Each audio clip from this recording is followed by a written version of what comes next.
The Science of Jules Verne. Imagination and fantasy are among the most powerful tools of the human mind. They play with what is possible, blurring the line between what is, what will be, and what will never be. The progress of science is in many ways the constant realization of what is yet to come, of what was once believed to be fantastic, improbable. Science fiction tales have often far surpassed our technological advances, and one of the most influential authors of the genre was Jules Verne in the second half of the 19th century.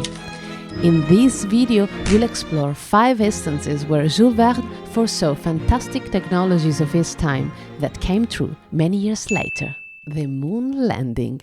In one of his most famous stories, From the Earth to the Moon, the writer, a century ahead of his time, presents the hypothesis of a landing on the lunar satellite. Not through a rocket as happened in reality, but via an aluminium bullet fired from a powerful cannon. With an accuracy that borders on the incredible, Verne predicts both the number of astronauts who would participate in the mission and the launch base, Florida, exactly as it happened in 1969. The helicopter. Despite flying machines always appearing as dreams of inventors since antiquity, it's Verne who describes the first object resembling a modern helicopter. We are talking about the Albatross, the imposing aircraft in Robert the Conqueror. The appearance of the Albatross resembles a flying vessel similar to something from a Miyazaki film, with numerous vertical and 2 horizontal propellers. Verne asks the right questions about how to lift a heavy aircraft into the atmosphere, and he devises an ingenious solution for the Albatross, albeit science fictional. The submarine. The Nautilus is the fictional submarine designed and commanded by Captain Nemo in the novels 20,000 Leagues Under the Sea and The Mysterious Island. The inspiration came from observing the Calogiuri, the first motorized submarine ever built, which Verne had the opportunity to examine at the Paris Exposition in 1867. Many features of the Nautilus were pure science fiction for the time. However, some of these became reality in subsequent years, such as the ability to launch torpedoes. Special effects.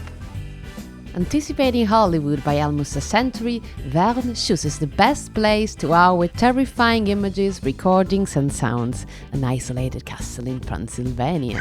In his Castle of the Carpathians, the writer unleashes his inventiveness to show us spy microphones, illusory image projectors and reproduction of inhuman sounds, creating his personal science fictional vision of a horror tale. A global communication network.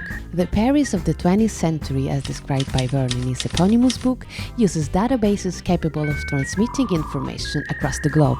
The writer showcases in all its grandeur the visionary and prophetic nature that characterized him, imagining glimpses of globalization and the capitalist spirit with incredible accuracy that would take hold a century later. However, even Verne remains a product of his time, and the technologies he imagines to connect people worldwide are based on a typically 19th century means of communication, the telegraph.